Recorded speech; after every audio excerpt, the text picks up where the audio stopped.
Movie का start एक सुनसान सी जगह से होता है जहां रात को एक लड़की अपने डॉग पॉल को लिए घर से वॉक के लिए निकलती है। तभी कुछ वियर्ड होता है। एंटेनास हिलना शुरू हो जाते हैं, ऐसे जैसे कोई एलियंस वहां आ रहे हों। पॉल और वो लड़की दोनों बहुत डर जाते हैं। सीन्स ग्रेन, विली और क्लाइव कॉलिंग्स पे शिफ्ट होते हैं। विली और क्लाइव बेस्ट फ्रेंड्स हैं जो लंदन से US annual San Diego comic con attend करने आए हैं। कॉमिक कॉन अटेंड करके दोनों नेक्स्ट डे अपने रोड ट्रिप पे निकल जाते हैं। वो दोनों साउथ वेस्टर्न यूएस की तरफ निकलते हैं जहां वो यूएफओ साइट्स विजिट करना चाहते हैं। रास्ते में वो एक कैफे में रुकते हैं जहां उनकी दो और लड़कों से बहस हो जाती है। कैफे से वापसी पे वो उन लड़कों के ट्रक को गलती से हिट कर देते हैं। आगे एक यूएफओ साइट पे उन्हें लगता है कि वो दोनों इन्हें फॉलो करते यहाँ तक आ गए हैं, जिस पे डर के वो तेजी से गाड़ी आगे भगाते हैं। मगर बाद में उन्हें रियलाइज होता है कि वो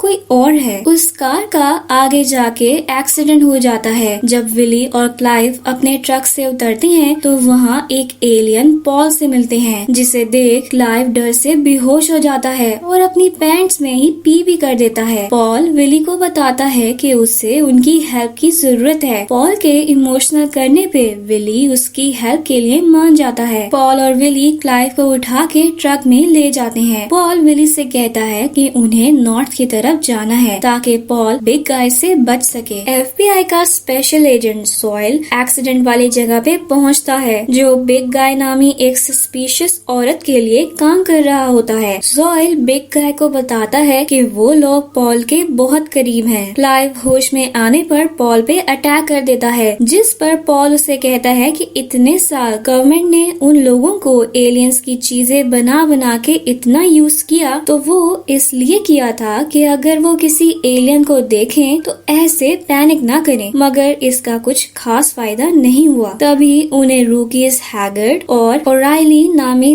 दो पुलिस वाले रोक लेते हैं। उन्हें देखते ही पॉल इनविजिबल हो जाता है। हैगर्ड और ओराइली इन्वेस्टिगेशन करते हैं, मगर कुछ ना मिलने पर उन्हें जाने देते हैं। ट्रक चलते ही पॉल वापस आ जाता है और बताता है कि सांस रोक के वो किसी भी टाइम इनविजिबल हो सकता है, जिस पर विली तो बहुत एक्साइटेड हो जाता है। मगर क्लाइव अभी भी पॉल के साथ कंफर्टेबल नहीं होता है। यहाँ हैगर्ड और ओराइली को बिग गाय सॉइल के साथ पॉल को ढूंढने में लगा देती है। जब वो दोनों सॉइल को क्लाइव और विली का बताते हैं तो उसे लगता है कि पॉल उन्हीं के साथ है और वो फौरन उन दोनों के साथ क्लाइव और विली के पीछे निकल जाता है। रास्ते में क्लाइव और विली के ट्रक से एक बर्ड टकरा के मर जाता है, जिसे पॉल अपनी पावर से जिंदा करके देता है। ये देख के क्लाइव और विली शॉक में आ जाते हैं, मगर पॉल उस बर्ड को उड़ाने की बजाय खुद ही खा जाता है। ट्रक में वापस आके विली पॉल का स्केच बनाते हुए उससे पूछता है कि क्या वो डेडमैन को भी जिंदा कर सकता है, जिस पर पॉल उसे बताता है कि अगर वो डेडमैन के साथ ये करेगा तो उसका रिएक्शन उसके ऊपर आ सकता है, इसलिए उसने कभी ये रिस्क नहीं लिया। वो सब सफर से बहुत थक जाते हैं, इसलिए स्टे का डिसाइड करते हैं, जिसके लिए वो आरवी पार्क में कैंप लगा लेते हैं, जिसे वन आई रुथ बक्स और उसके फादर मॉसिस चलाते हैं। नेक्स्ट डे जब रुथ इन दोनों से मिलने ट्रक में आती है तो पॉल को वहाँ देख के शॉक में बेहोश हो जाती है। क्लाइव और विली को लगता है कि अगर वो होश में आ गई तो पुलिस को बता सकती है, जो इन लोगों के लिए ठीक नहीं होगा, जिस पर वो लोग उसके होश में आने से पहले उसे अपने साथ ले जाने का डिसाइड करते हैं। मगर सिक्योरिटी के तौर पे क्लाइव का पासपोर्ट रुथ के घर में है, जिसे लेने के लिए पॉल इनविजिबल होके घर में जाता है, मगर मॉसिस उसे देख लेता है। पॉल उससे बचता पासपोर्ट लिए ट्रक की तरफ भागता है और ये लोग उससे बचते भाग निकलते हैं, जबकि मॉसिस के पास पॉल का स्केच रह जाता है। मॉसिस पुलिस को बुला लेता है। सॉइल अपनी टीम के साथ वहाँ आ जाता है और इन्वेस्टिगेशन करता है। उसी दौरान में हैगर्ड को पॉल का स्केच मिलता है और उसे शक हो जाता है कि सॉइल उनसे कुछ छुपा रहा है। ये सब रुथ को ढूंढने निकल जाते हैं। रुथ के होश में आने पर पॉल अपनी पावर से उसे अपनी सारी हिस्ट्री दिखाता है, जिसमें उसका सब पास्ट होता है। रुथ के बाद वो विली को भी दिखाता है, मगर उनके लिए अब भी रुथ को कन्विंस करना मुश्किल हो रहा होता है। विली उससे कन्विंस करने में लग जाता है। रुथ और विली को ऐसे क्लोज देख क्लाइव काफी जेलस होने लग लग जाता है। ये सब देख पॉल उसे समझाता है और उन दोनों में भी अच्छा बॉन्ड बन जाता है। दूसरी तरफ रुथ भी उनके साथ जर्नी कंटिन्यू करने को रेडी हो जाती है क्योंकि उसे एडवेंचर का बहुत शौक होता है। रुथ के वापस ट्रक के अंदर आने पर पॉल अपनी हीलिंग पावर यूज करके रुथ की आय ठीक कर देता है, जिसके बाद ये सब अच्छे दोस्त बने अपना सफर आगे बढ़ाते हैं और ज़ॉयल अपनी टीम के साथ इनका पीछा कर रहा होता है। मोसेस भी अपनी बेटी को ढूंढने निकल चुका होता है। रुथ इन्हें कहती है कि उसे एक बार अपने फादर को कॉल कर लेनी चाहिए, ये ना हो कि परेशान हो के वो पुलिस को बुला लें। ये लोग एक रेस्टोरेंट में जाते हैं जहाँ रुथ अपने फादर को कॉल करने जाती है। ज़ॉयल उस कॉल को ट्रेस करके खुद रुथ से बात करता है, मगर रुथ उसे कुछ भी बताए बगैर कॉल बंद कर देती है। तभी रुथ से वही दो लड़के बदतमीजी शुरू कर देते हैं जिनके ट्रक को क्लाइव और विली ने डैमेज किया था। रुथ उनसे बच के विली और क्लाइव के पास आती है और ये तीनों उनसे बच के रेस्टोरेंट से निकल रहे होते हैं, जहाँ रुथ देखती है कि उसके फादर भी वहीं हैं। मगर रेस्टोरेंट में फाइट का फायदा उठा के क्लाइव और विली रुथ को लिए निकल जाते हैं। वो दो लड़के इनके पीछे आते हैं जिन्हें पॉल खुद को रिवील करते हुए बेहोश कर देता है और ये सब भाग निकलते हैं। रुथ इन्हें बता देती है कि ज़ॉयल ने उन्हें ट्रेस कर लिया है। जाते जाते ये लोग एक बार फिर उन लड़कों के ट्रक को हिट कर जाते हैं। पॉल उन्हें आगे बढ़ने की बजाय एक जगह रुकने को कह देता है क्योंकि उसे लगता है कि ज़ॉयल को यही लगेगा कि अभी वो लोग भागने की ट्राई करेंगे और वो आसानी से उन्हें ढूंढ लेगा। एक जगह रुक के वो सब नाइट स्टे करने का डिसाइड करते हैं। रेस्टोरेंट में पुलिस आके रुथ के फादर और बाकी सबको ले जाते हैं। एजेंट्स जब वहाँ पहुँचते हैं तो उन्हें वहाँ वो लोग तो नहीं मिलते, मगर हैगर्ड को एलियन का स्केच उन दोनों लड़कों को दिखा के उनका डर देख के अंदाजा हो जाता है कि वो यहाँ आया था। पॉल, क्लाइव, विली और रुथ साथ बहुत अच्छा टाइम स्पेंड करते हैं। रुथ स्मोक करके सो जाती है। तभी पॉल क्लाइव और विली पे रिवील करता है कि गवर्नमेंट उसके पीछे पड़ी है क्योंकि उन्हें उसके ब्रेन स्टेम्स की जरूरत है, जिसकी मदद से वो लोग उसकी हीलिंग पावर और बाकी सारी पावर्स का यूज करेंगे। यही वजह है कि पॉल को यहाँ से जाने की बहुत जल्दी है। अगली सुबह पॉल क्लाइव और विली के साथ अपना गेटअप चेंज करके कॉमिक स्टोर में जाता है। पॉल और क्लाइव वहीं रुक जाते हैं जबकि विली रुथ को लेने चला जाता है। ज़ॉयल ट्रक्स में लोगों से इन्वेस्टिगेशन कर रहा होता है। रुथ की आय ठीक होने की वजह से वो उसे पहचान नहीं पाता है और वहाँ से चला जाता है। हैगर्ड ओराइली को बताता है कि ज़ॉयल एक एलियन के पीछे है, यही वजह है कि वो उन्हें इस मिशन की डिटेल्स नहीं बता रहा है। ये बातें करते ही वो दोनों भी उसी कॉमिक शॉप में चले जाते हैं जहाँ क्लाइव और पॉल थे। हैगर्ड और ओराइली उन्हें वहाँ देख के हैरान रह जाते हैं और फायरिंग स्टार्ट कर देते हैं। तभी रुथ और विली ट्रक लेके वहाँ पहुँच जाते हैं और उन दोनों को बचाते अपने साथ ले जाते हैं। हैगर्ड ज़ॉयल को बता देता है कि वो जान चुका है, उसका मिशन एक एलियन को ढूंढना है, जिस पर ज़ॉयल उसे गन दिखाते हुए डरा के पॉल की लोकेशन लेता है और उन्हें वापस जाने का बोल देता है। दूसरी तरफ इनके ट्रक का पीछा रुथ के फादर करना शुरू हो जाते हैं। पॉल इन्हें आगे बढ़ने के बजाय एक बोर्ड के पीछे छुपने को कहता है। ऐसा करने से मोसेस और ज़ॉयल इन्हें छोड़ के आगे निकल जाते हैं। रुकने पर इन्हें एक फायर क्रैकर्स की शॉप मिलती है। विली और क्लाइव वहाँ से जाके फायर क्रैकर्स लेते हैं, मगर पैसे ना होने की वजह से वो उन्हें चुरा के भागते ट्रक में आ जाते हैं। रॉबरी की वजह से ज़ॉयल को वापस इनकी लोकेशन मिल जाती है। अब एक तरफ पॉल के पीछे ज़ॉयल है, दूसरी तरफ मोसेस, हैगर्ड और ओराइली भी उसके पीछे पड़े हुए हैं। पॉल तारा के घर पहुंचता है, वही बच्ची जिसके घर के बाहर पॉल की स्पेसशिप ने लैंड किया था और तारा के डॉग पॉल की डेथ हो गई थी। इस बात को 60 साल हो चुके हैं और तारा अब एक बच्ची से ओल्ड लेडी बन चुकी है। तारा पॉल को देख के हैरान रह जाती है क्योंकि किसी ने भी उसकी बात का यकीन नहीं किया था और सब उसे पागल समझने लग गए थे। सबको यकीन दिलाने के लिए पॉल भी उसके पास नहीं था। सबको लगा कि ये सब तारा की हेलुसिनेशंस हैं। इस सब की वजह से तारा ने खुद को घर के अंदर ही बंद कर लिया था और अब इतने साल बाद पॉल उससे मिलने वापस आया है। उन दोनों की इस कन्वर्सेशन में तारा गैस खुली छोड़ के भूल जाती है। तभी वहाँ हैगर्ड और ओराइली पहुँच के घर की विंडो तोड़ के इन पे अटैक कर देते हैं, जबकि गेट पे ज़ॉयल पहुँच जाता है। पॉल अपनी हिस्ट्री ट्रांसफर करने वाली पावर से ज़ॉयल को वीक कर देता है, जिसका फायदा उठा के ये सब भागते ट्रक की तरफ जाते हैं हैगर्ड और मॉसेस इन पे फायरिंग स्टार्ट कर देते हैं। जब ओराइली घर के अंदर से फायर करता है तो गैस खुली होने की वजह से ब्लास्ट हो जाता है और सब तबाह हो जाता है। रुथ को लगता है कि उसकी फादर की डेथ हो गई है और वो उनकी तरफ भागती है। उन्हें ठीक देख के वो वापस ट्रक में चली जाती है, मगर विली पीछे रह जाता है, जिसपे हैगर्ड फायरिंग करता है। क्लाइव रुथ को ड्राइव करने का बोल के विली को ट्रक के अंदर कर लेता है। हैगर्ड सॉल की कार लिए उनके पीछे बढ़ जाता है और बिग गाय को भी बता देता है कि अब वो इस मिशन को पूरा करेगा। हैगर्ड मॉसेस को पीछे आते देख रोकता है। मॉसेस जब उसकी नहीं सुनता तो वो मॉसेस को शूट कर देता है और खुद अकेला पॉल को पकड़ने ट्रक के पीछे जाता है। हैगर्ड जब उनके ट्रक के पास जाके पॉल को शूट करने लगता है तो क्लिफ से नीचे गिर के मर जाता है, जबकि पॉल ट्रक को लिए ब्रिज के ऊपर से भाग निकलता है। अब लगता तो है कि मसला खत्म हो गया, तभी सीन सॉइल पे शिफ्ट होते हैं जो इनके पीछे आ रहा होता है। पॉल अपनी स्पेसशिप आने वाली जगह पे पहुंच जाता है और सिग्नल दे के सबके साथ बैठता स्पेसशिप का वेट कर रहा होता है। सॉइल भी गन लिए उसे मारने वहाँ आ रहा होता है। तभी बहुत लाइट नजर आती है। इन सबको लगता है कि जैसे स्पेसशिप आ गई है, मगर वो स्पेसशिप नहीं बल्कि हेलीकॉप्टर होता है जिसमें बिग गाय पॉल को पकड़ने आती है। जॉयल वहाँ पहुँच के पॉल को शूट करने की बजाय बिग गाय के गार्ड्स को मारना शुरू हो जाता है। ये देख बिग गाय उसे शूट कर देती है। तभी जॉयल रिवील करता है कि वो शुरू से पॉल के साथ था, क्योंकि पॉल की वजह से वो अपनी वाइफ से मिला था। ये सब उसने पॉल को यहाँ तक पहुँचाने के लिए किया था। क्लाइव, विली, रुथ और तारा पॉल को बिग गाय से बचाने के लिए उससे फाइट करने लग जाते हैं। तारा आखिर में बिग गाय को मार के बेहोश कर देती है। अब फिर लगता तो यही है कि सब ठीक हो गया है। तभी मॉसेस वहाँ पहुँच के पॉल की तरफ फायर करता है, मगर विली आगे आके उसे बचा लेता है। पॉल उसे ऐसे मरता नहीं देख सकता है, इसलिए अपनी लाइफ का रिस्क लेते हुए हीलिंग पावर यूज करके विली को वापस जिंदा कर देता है और खुद बेहोश होके गिर जाता है। सब डर जाते हैं कि उसे कुछ हो तो नहीं गया, पर तभी वो उठ के बैठ जाता है। वो लोग शुक्र का सांस ही लेते हैं कि तभी बिग गाय उड़ जाती है। इससे पहले कि वो कुछ करती, स्पेसशिप उसके ऊपर आके लैंड करता है और वो मर जाती है। लास्ट सीन्स में पॉल सबको एक इमोशनल बाय करता तारा को अपने साथ अपने प्लैनेट पे ले जाता है। उसे लगता है कि उसकी वजह से तारा की लाइफ खराब हुई है। यही वजह है कि वो उसे अपने साथ अपने प्लैनेट पे ले जाके एक न्यू लाइफ देना चाहता है। विली और रूथ एक दूसरे से प्यार का इजहार कर देते हैं। ये सब स्पेसशिप को जाते देखते हैं और वहीं मूवी एंड हो जाती है।